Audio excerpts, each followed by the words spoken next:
The wail of the siren sliced through the night, sharp as a blade, pulling me from the haze of my thoughts. My hands tightened on the steering wheel, heart pounding like a drum in my chest. I wasn't speeding, not much, anyway, but the red and blue lights flashing in my rearview mirror told me this wasn't about a broken taillight. I eased my beat-up sedan onto the shoulder of Route 17, the gravel crunching under the tires. Rain pattered against the windshield, blurring the world outside. It was past midnight in Willow Creek, a nowhere town in upstate New York, and I was supposed to be halfway to Buffalo by now. Instead, I was here, staring at my knuckles, wondering what I'd done to earn this. The officer's boots crunched closer, deliberate, unhurried. I rolled down the window, letting the damp air flood the car. "Evening," he said, his voice low, steady, like he was calming a spooked horse. I glanced up, and my breath caught. He was younger than I'd expected, maybe late 20s, with a jawline sharp enough to cut glass and eyes that held a flicker of something. Curiosity, maybe, or recognition. His badge glinted under the cruiser's lights. Officer Daniel Rivera. "License and registration," he said, but his tone wasn't harsh. I fumbled in the glove compartment, my fingers brushing against an old photo I hadn't looked at in years. My hands shook as I handed over the documents. "You in a hurry, mister?" He glanced at my license. "Elliot Carter?" "Not really," I lied. The truth was, I'd been driving aimlessly for hours, running from a fight with my brother that had left me raw. He'd called me a coward for not coming out to our parents, for keeping my truth locked away. I didn't have a destination, just a need to move. Rivera studied me, his gaze lingering a beat too long. "You've got a taillight out," he said finally. "But that's not why I pulled you over." My stomach dropped. He leaned closer, his voice softening. "You look like you're carrying the weight of the world. Want to tell me what's going on?" I blinked, caught off guard. "You pulling me over to play therapist?" The words came out sharper than I meant, but he didn't flinch. "Something like that," he said, a faint smile tugging at his lips. "Get in." "Excuse me." I stared, sure I'd misheard. "Get in," he repeated, nodding toward his cruiser. "I'm not arresting you. Just trust me." Maybe it was the exhaustion, or the way his eyes seemed to see right through me, but I stepped out into the rain and followed him. The cruiser's passenger seat smelled of leather and coffee. He slid behind the wheel, and we pulled onto the road, the world outside a blur of wet asphalt and neon signs. "Where are we going?" I asked, my voice barely above a whisper. "Somewhere you need to be," he said cryptically, his hands steady on the wheel. I should have been scared, but there was something about him, something that made me feel safe, even as my heart raced. We drove in silence, the only sound the hum of the engine and the rain against the roof. I stole glances at him, noticing the way his fingers tapped lightly on the steering wheel, the faint scar above his eyebrow. He wasn't just a cop. He was a person, someone with stories etched into his skin. 10 minutes later, we pulled into the parking lot of a diner called Rosie's, its neon sign buzzing faintly. "Why here?" I asked, confused. He turned to me, his expression unreadable. "Because you look like you haven't eaten in a while, and I know what it's like to run from something you can't outdrive." Inside, the diner was warm, the air thick with the scent of fries and pie. We slid into a booth, and he ordered coffee for both of us. I didn't know why I was here, or why I'd trusted a stranger, but as he leaned across the table, his eyes locked on mine, I felt something shift. This wasn't just a random stop. This was the beginning of something bigger. "Talk to me, Elliot," he said, his voice soft but firm. "What's got you driving alone at midnight?" I hesitated, the words caught in my throat. How do you tell a stranger you're running from yourself? That you're 24, gay, and too afraid to admit it to the people who matter most? But his gaze held no judgment, only quiet patience, and for the first time in years, I wanted to speak. "My brother," I started, my voice cracking. "He thinks I'm a coward. Says I'm living a lie because I haven't told our parents who I am." I looked down at the coffee mug, the steam curling like a ghost. He's right. Rivera didn't interrupt, just listened, his presence steady. When I finished, he leaned back, his expression thoughtful. "You're not a coward," he said finally. "You're just figuring it out." That takes guts.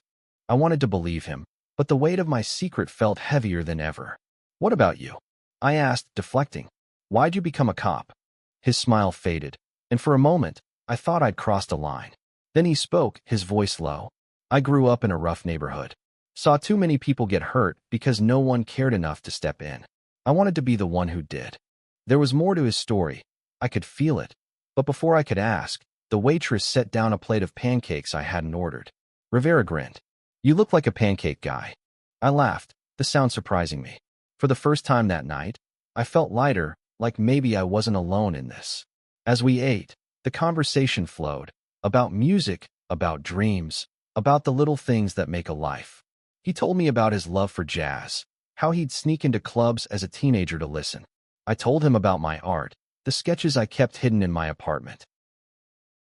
By the time we finished, the rain had stopped, and the diner was nearly empty. You didn't have to do this, I said as we walked back to the cruiser. I know, he said simply, but I wanted to. He drove me back to my car, the silence between us comfortable now. As I stepped out, he called after me. Elliot, you're stronger than you think. Don't let anyone tell you otherwise. I nodded, my throat tight. As his cruiser pulled away, I stood there, the night air cool against my skin, feeling like I'd just been given something I didn't know I needed, a chance to breathe, to be seen. But this was only the beginning. I didn't know it then, but Officer Daniel Rivera was about to change my life in ways I never could have imagined. The next morning, I woke up in my cramped apartment, the memory of last night clinging to me like the scent of rain. I kept replaying Rivera's words, the way his eyes had held mine, steady and unflinching. I didn't know why a random cop had taken me to a diner instead of writing a ticket, but I couldn't shake the feeling that our meeting wasn't random at all. I dragged myself to the coffee shop where I worked. The monotony of steaming milk and scribbling names on cups a stark contrast to the electricity of last night. Willow Creek wasn't exactly a hub of excitement. Think small-town diners, fading storefronts, and gossip that spread faster than wildfire. I'd moved here after college, chasing a quiet life, but quiet had started to feel like suffocating. Around noon, the bell above the door chimed, and I looked up to see Rivera walk in. No uniform this time, just jeans and a black sweater that hugged his frame. My heart did a stupid flip. You stalking me now? I teased, hoping my voice didn't betray the sudden heat in my cheeks. He grinned, sliding onto a stool at the counter. Just needed a coffee. You make a decent one, Carter. Best in town, I said, already reaching for a mug. What's your poison? Black, no sugar. Like my soul, he deadpanned, and I laughed, the sound easing the tension in my chest. As I poured, I noticed the way his fingers drummed lightly on the counter, a nervous habit that made him seem less like a cop and more like, well, a person. You didn't tell me you worked here, he said, taking a sip. You didn't ask, I shot back. Besides, you were too busy playing Good Samaritan last night. His smile softened. You looked like you needed it. I wanted to argue, but he wasn't wrong. Instead, I busied myself wiping down the counter, avoiding his gaze. So, what's your deal, Officer Rivera? You pull over every sad sack you see and buy them pancakes. Only the interesting ones, he said, his voice low, teasing. There it was again, that spark in his eyes, like he saw something in me I hadn't figured out yet. And it's Daniel. Off duty, anyway. Daniel, I repeated, testing the name. It felt intimate, like a secret shared. Well, Daniel, you still haven't told me why you really pulled me over. He leaned forward, elbows on the counter. Truth? I saw you driving like you were running from something. Been there. Thought maybe you needed someone to remind you you're not alone. His words hit harder than they should have. I turned away, pretending to adjust the espresso machine, but really, I was trying to keep my emotions in check. You don't even know me, I said quietly. I'd like to, he replied, and my heart stopped for a second. Was he flirting? Or was I reading too much into it? Before I could respond, a customer called for a refill, and the moment broke. The rest of my shift, Daniel lingered, nursing his coffee and asking questions about my art, my favorite books, why I'd chosen Willow Creek. I told him bits and pieces, careful not to reveal too much. But every time our eyes met, I felt that pull, like a current dragging me under. When he left, he slipped a napkin across the counter with his number scrawled on it. "In case you need another late-night diner run," he said, his smile half cocky, half shy. I tucked the napkin in my pocket, my fingers lingering on it like it was something precious. That night, I sat on my couch, sketching in my notebook. Usually, I drew landscapes, safe, predictable lines. But tonight, my pencil traced the curve of a jaw, the shadow of a scar above an eyebrow. Daniel's face stared back at me from the page, and I realized I was in trouble. The next few days were a blur of texts and stolen moments. Daniel would stop by the coffee shop, always with an excuse, a quick coffee, a question about the town. But each time, we talked longer, laughed harder. He told me about his family, how his mom had raised him alone after his dad left. I told him about my parents, devout and traditional, who'd never understand the truth I was too scared to share. One evening, he invited me to a jazz club on the edge of town, a hole-in-the-wall place called the Blue Note. The music was raw, soulful, and Daniel's face lit up as he explained the history of each song. I watched him, mesmerized, wondering how someone could be so steady, so sure of themselves. "You ever think about leaving this place?" he asked as we stepped outside, the night air cool against our skin. "All the time," I admitted, "but I don't know where I'd go, or who I'd be." He looked at me, his expression serious. "You'd be you, Elliot. That's enough." I wanted to kiss him right then, under the flickering streetlight, but fear held me back. Instead, I changed the subject, and we walked back to his car, the unspoken tension humming between us. But the past has a way of catching up. The next day, my brother, Nate, showed up at the coffee shop, his face stormy. "You're still hiding, aren't you?" he said, loud enough for heads to turn. "You think running around with some cops gonna fix you?" I froze, humiliated, as Daniel walked in at the worst possible moment. He didn't say anything, just stood there, his presence a quiet anchor. Nate stormed out, but the damage was done. I felt exposed, raw, like every secret I'd buried was laid bare. "Elliot," Daniel said softly, stepping closer. "You okay?" I shook my head, unable to speak. He didn't push, just stayed there, his hand brushing mine. And in that touch, I felt the first crack in the wall I'd built around myself. Nate's words echoed in my head for days, a relentless loop of shame and anger. I avoided Daniel, letting his texts go unanswered, my phone buzzing like an accusation. The coffee shop became my refuge, but even there, I felt exposed, like everyone could see the truth I was still too scared to admit. Willow Creek was small, and gossip traveled fast. By the end of the week, whispers followed me about the coffee shop guy and the cop who kept showing up. I overheard a customer mutter something about that kind of lifestyle, and it took everything not to throw their latte in their face. I wasn't out, not officially, but the town was starting to piece it together. On Friday night, I was closing up when Daniel appeared, leaning against the counter like he belonged there. "You've been dodging me," he said, his tone light, but his eyes searching. "I've been busy," I lied, scrubbing a non-existent stain on the counter. "Bullshit," he said, not unkindly. "Talk to me, Elliot. What's going on?" I sighed, tossing the rag aside. "My brother, he's right. I'm a coward. I'm not like you, Daniel. You're out. You're proud. You don't care what anyone thinks. I'm not there yet." He stepped closer, his voice low. "You think I don't care? I grew up in a neighborhood where being gay could get you beaten to a pulp. I care, Elliot. I just decided a long time ago that I'm not gonna let fear run my life." His words stung, but they also sparked something in me. Envy, maybe, or hope. "How do you do it?" I asked. "How do you just be yourself?" He smiled, a little sad. "One step at a time. And sometimes, you need someone to walk with you." That night, we ended up at Rosie's again, the diner a strange kind of sanctuary. Over burgers and fries, he told me about his first love, a boy named Marcus who'd broken his heart in high school. I told him about the guy I'd dated in college, how I'd ended it because I was too scared of being seen. Each story we shared felt like a brick removed from the wall between us. When we left, he walked me to my car, the air heavy with the promise of rain. "You're not a coward," he said, his hand brushing my arm. "You're just finding your way." I wanted to believe him, but the fear was still there, a shadow I couldn't shake. As I drove home, I realized I was falling for him, hard, and that terrified me more than anything. The next week was a whirlwind. Daniel kept showing up, not pushing but always there, like a lighthouse in a storm. We'd grab coffee, walk through the park, talk about everything and nothing. I started sketching him more, capturing the way his smile tilted, the way his eyes crinkled when he laughed. Each drawing felt like a confession I wasn't ready to say out loud. But the tension with Nate was growing. He called, left voicemails, demanding I stop hiding. I ignored him, but the pressure was building, a storm waiting to break. Then, one night, it did.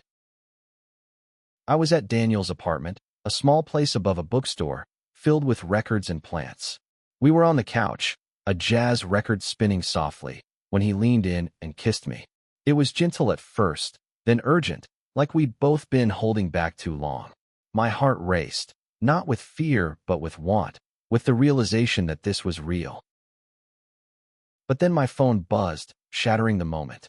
It was Nate, texting. I told Mom and Dad. They know. Panic clawed at me. I pulled away, my breath ragged. "I have to go," I said, stumbling to my feet. "Elliot." "Wait." Daniel reached for me, but I was already out the door, the world spinning. My parents knew. The one thing I'd fought to keep hidden was out, and I hadn't been the one to tell them. I drove to their house, an hour away in Rochester, my mind a mess of fear and anger. When I got there, the lights were on, and I could see them through the window. Mom, Dad, and Nate, their faces tense. I walked in, and the silence was suffocating. "Elliot," Mom said, her voice trembling. "Is it true?" I froze, the words stuck in my throat. But then I thought of Daniel, of the way he'd looked at me, like I was enough. "Yeah," I said finally, my voice shaking. "It's true. I'm gay." The room exploded. Nate's accusations, Dad's silence, Mom's tears. I stood there, taking it, until I couldn't anymore. "I'm not sorry for who I am," I said, the words surprising even me. "I'm just sorry it took me so long to say it." I left, the door slamming behind me. Outside, the rain was falling again, and I stood there, letting it soak me, feeling lighter than I ever had. The drive back to Willow Creek was a blur, the rain mirroring the chaos in my head. I'd done it. I'd told my parents the truth, but the victory felt hollow. Mom's tears, Dad's silence, Nate's smug satisfaction, they burned, and I wasn't sure what came next. All I knew was I needed to see Daniel. I pulled up to his apartment, my clothes drenched, my heart pounding. He opened the door before I could knock, like he'd been waiting. "Elliot," he said, his voice full of concern. "What happened?" I told him everything, the words spilling out like the rain outside. He listened, his hand on mine, grounding me. When I finished, he pulled me into a hug, and I let myself sink into it, the warmth of him chasing away the cold. "You're not alone," he whispered, and for the first time, I believed it. The next few weeks were a tightrope walk. My parents didn't call, and I didn't reach out. Nate texted once, an apology that felt half-hearted, and I left it unanswered. But Daniel was there, steady as ever, helping me navigate the fallout. We spent evenings at the Blue Note, mornings at Rosie's, building something fragile but real. One night, as we lay in his bed, the moonlight spilling through the window, he told me about his own coming out. "My mom cried too," he said, his fingers tracing circles on my arm. "But she came around. Give them time, Elliot." "I don't know if they will," I admitted, the fear creeping back. "Then you'll build a life with people who do," he said, his voice fierce. "You deserve that." His words stayed with me, a lifeline in the storm. But Willow Creek wasn't done with me yet.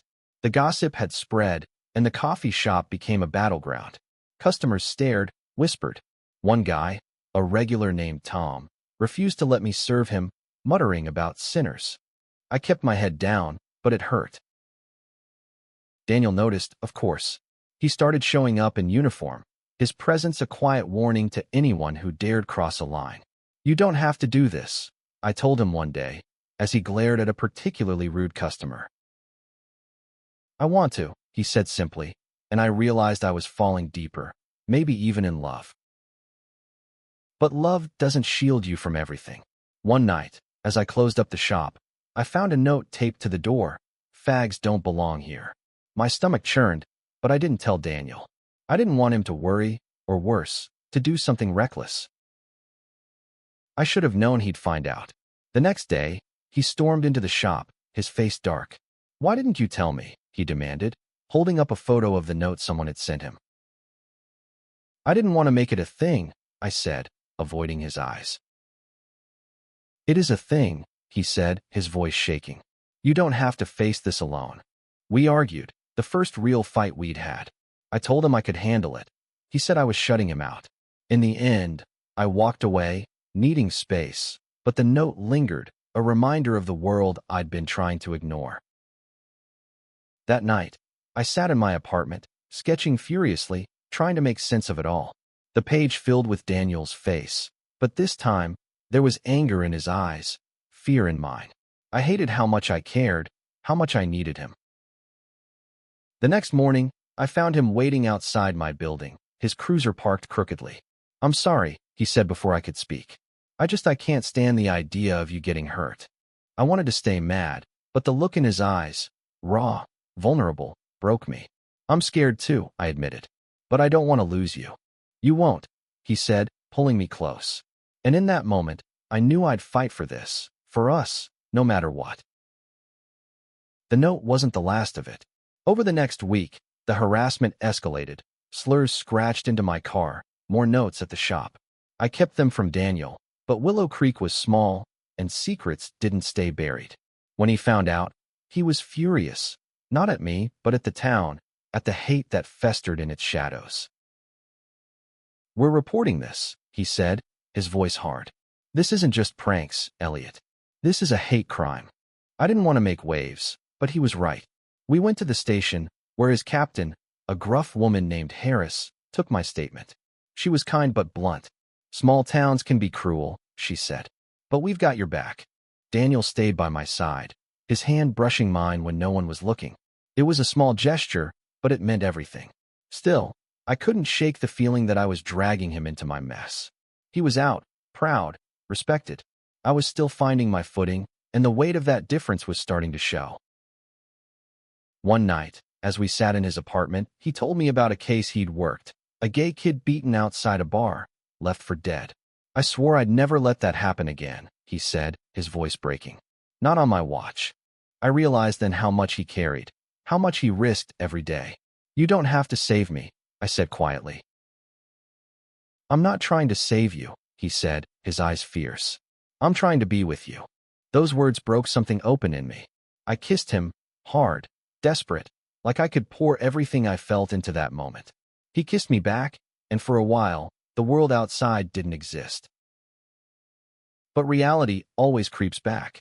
My parents finally called, asking me to come home. I dreaded it, but Daniel insisted on driving me.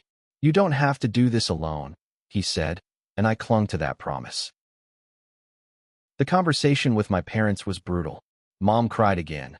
Dad barely spoke, but there was a shift, a tentative step toward understanding. "We don't get it," Mom said, her voice shaky. "But we don't want to lose you." It wasn't acceptance, not yet, but it was something. As we drove back, Daniel squeezed my hand. "You did good," he said, and I felt a flicker of hope. Back in Willow Creek, the harassment didn't stop, but Daniel's presence made it bearable. He started teaching me self-defense, half serious, half playful, our sessions ending in laughter and kisses.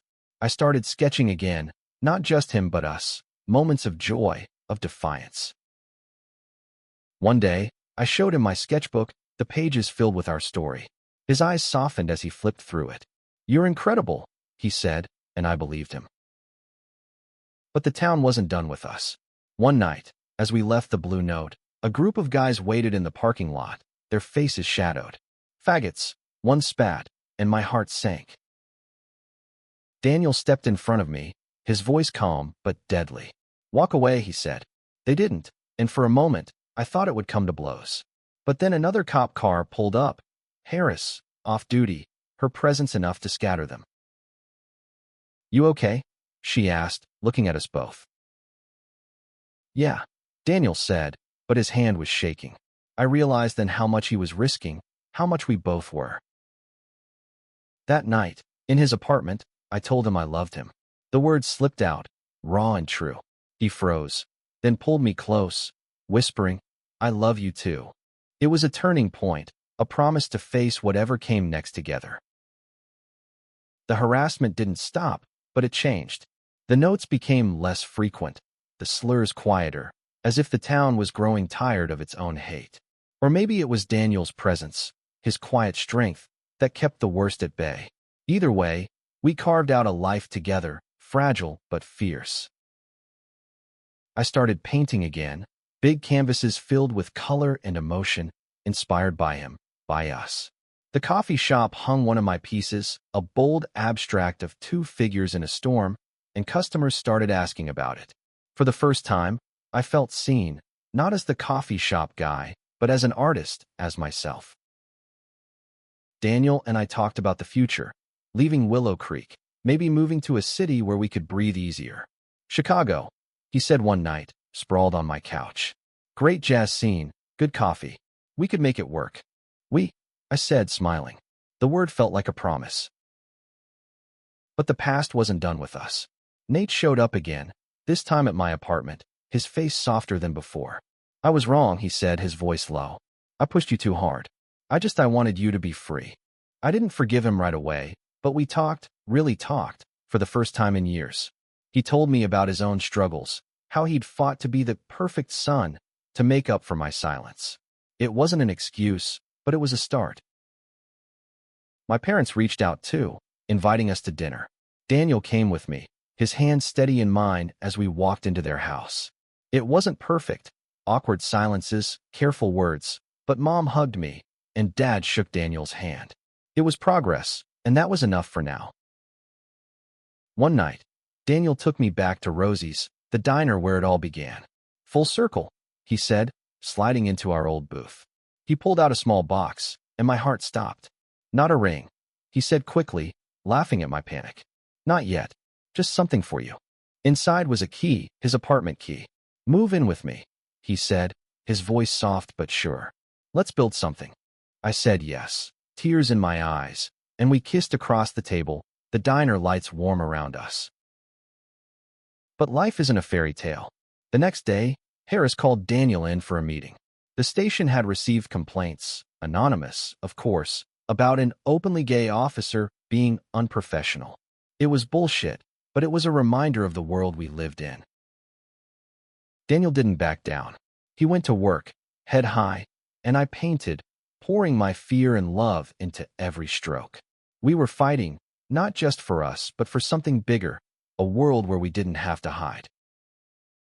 One evening, as we walked through the park, a kid approached us, maybe 16, nervous. "You're the cop, right?" he said to Daniel. "I heard about you. I think I might be like you." Daniel listened, his voice gentle, and I saw the impact he had, the ripple effect of his courage.